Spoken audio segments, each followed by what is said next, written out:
Let's now turn our focus a little bit on to some matters related to our economy. Deputy Finance Minister Mondli Gungubele says the question of land expropriation without compensation is featuring prominently in discussions with international investors.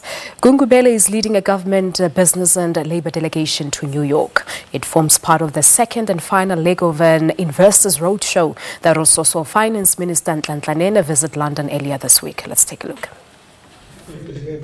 They're back in the Big Apple to give assurances and explain political and economic developments in South Africa, with questions around land expropriation without compensation high on the agenda, at least for investors in this part of the world. It has become an invariable question in every meeting where we have gone to, and we understand. But all what we are saying to investors, the West could have been in a situation where we ignore an emotive issue like land. The roadshow has included meetings with ratings agencies as Moody's weighs a possible downgrade to junk status later this month. Taking into account the discussions we had with them and the frankness and the honesty the South African delegations articulated to them and the truthfulness of the story we presented to them, we, with respect and humility, we expect a better view from them. We asked if the resignation of SARS senior official Jonas Makwakwa was a sign of things to come for Commissioner Tom Moyane, and how Gungubele characterized the relationship between SARS and Treasury today.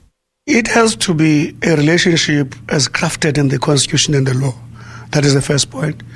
Two, we accept that there are challenges in SARS and there are processes to deal with those.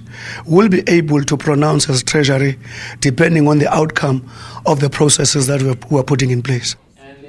Business and Labour believe the sentiment towards South Africa has already improved internationally.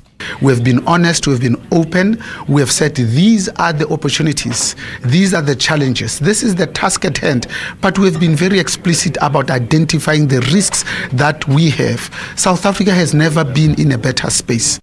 South Africa, fought now for this period to make sure that we put the country on a new path, on a path that's recognizing that many of our people are living in poverty, many of our people are unemployed, and our society is totally unequal.